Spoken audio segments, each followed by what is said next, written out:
ഒരു healthy amount of macros വരുന്ന ഒരു പ്രീ വർക്കൗട്ടും പോസ്റ്റ് വർക്കൗട്ടും അതുപോലെ തന്നെ ക്രേവിംഗ് കൺട്രോളറായിട്ടും ഒക്കെ നമുക്ക് കഴിക്കാൻ സാധിക്കുന്ന ഒരു ഡെസേർട്ടാണിത്. അപ്പോൾ ഒരു ബോളിലേക്ക് നമുക്ക് 3 ചെറുപഴവും കുറച്ച് ഗ്രീക്ക് യോഗട്ടും കുറച്ച് ഹണി ആക്ച്വലി ഓപ്ഷണലാണ്. ടേസ്റ്റ് വേണം, ഒരു ഷുഗറി ടച്ചൂടെ വേണം എന്നുണ്ടെങ്കിൽ നമുക്ക് ഹണി യൂസ് ചെയ്യാം. ഇത് മൂന്നും കൂടെ നന്നായിട്ട് മിക്സ് ചെയ്തെടുക്കുക. നമുക്ക് മിക്സിയിലിട്ട് വേണമെങ്കിൽ അടിച്ചെടുക്കാം, പക്ഷേ ഇത് ഉണ്ടാക്കുന്ന സമയം ഒരുപാട് രാത്രി ആയതുകൊണ്ട് മിക്സി ഓണായി കഴിയാനുള്ള അവസ്ഥ ഞാൻ പറയേണ്ട ആവശ്യമില്ല. സോ ഞാൻ നന്നായിട്ട് മാഷ് ചെയ്തെടുക്കുകയാണ്. പിന്നീട് വേവ് ചെയ്ത് കുറച്ച് മ്യൂസിലി എടുത്ത് അതിലേക്ക് നമുക്ക് കുറച്ച് പാൽ ഒഴിച്ചു കൊടുക്കാം. പാൽ ആക്ച്വലി നമുക്ക് സോക്ക് ചെയ്യാന്നൊരു ഉദ്ദേശം മാത്രമേ പാൽ ഒഴിക്കുന്നുള്ളൂ. വേണമെങ്കിൽ നമുക്ക് ഒന്ന് വാം ചെയ്തെടുക്കാം. അങ്ങനെ ചെയ്തില്ലെങ്കിലും ആക്ച്വലി കുഴപ്പമൊന്നുമില്ല. ഞാനിതിൽ പ്രോട്ടീൻ പൗഡർ ആഡ് ചെയ്തിട്ടില്ല. നിങ്ങളുടെ കയ്യിൽ പ്രോട്ടീൻ പൗഡർ ഉണ്ടെന്നുണ്ടെങ്കിൽ മ്യൂസിലി കൂടെ മിക്സ് ചെയ്ത് കഴിഞ്ഞാൽ ചോക്ലേറ്റ് ഫ്ലേവറും കൂടെ ആണെന്നുണ്ടെങ്കിൽ അസാധ്യ ടേസ്റ്റ് ആയിരിക്കും.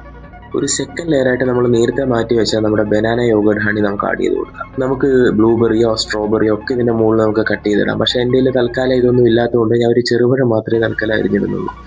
അത് കഴിഞ്ഞ് ബാക്കി വന്ന നമ്മുടെ ബനാന യോഗട്ട് ഹണി കോമ്പൗണ്ട് കൂടെ എൻ്റെ മുകളിൽ ഒരു ലെയർ പോലെ ഫിക്സ് ചെയ്ത് വെച്ച് മുകളിൽ കുറച്ച് കൊക്കോ പൗഡർ കൂടെ ഇട്ട ശേഷം നമുക്ക് 1 to 2 hours വേണമെങ്കിൽ ഒന്ന് റെഫ്രിജറേറ്റ് ചെയ്തെടുക്കാം. ഞാൻ റെഫ്രിജറേറ്റ് ചെയ്യുന്നുണ്ട് ഒരു 1 hour. അത്യാവശ്യം ജിമ്മിലൊക്കെ പോകുന്ന ഒരു ഫിറ്റ് ബോഡി വേണമെന്ന് ആഗ്രഹിക്കുന്ന ആൾക്കാരായിരിക്കും നമ്മൾ.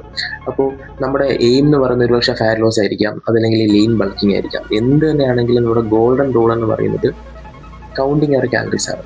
നമ്മൾ കഴിക്കുന്ന ഫുഡ് വേ ചെയ്ത് കഴിക്കുക എന്നുള്ളതാണ് എൻ്റെ ഫസ്റ്റ് തിങ്. നമ്മുടെ മാക്രോസും എല്ലാം നമുക്ക് കാൽക്കുലേറ്റ് ചെയ്യാൻ സാധിക്കുകയാണെന്നുണ്ടെങ്കിൽ മാത്രമേ നമുക്ക് വേണ്ട ബോഡി നമുക്ക് അച്ചീവ് ചെയ്യാൻ സാധിക്കും. അപ്പോൾ റെഫ്രിജറേറ്റ് ചെയ്ത ഡെസേർട്ട് എടുത്തു.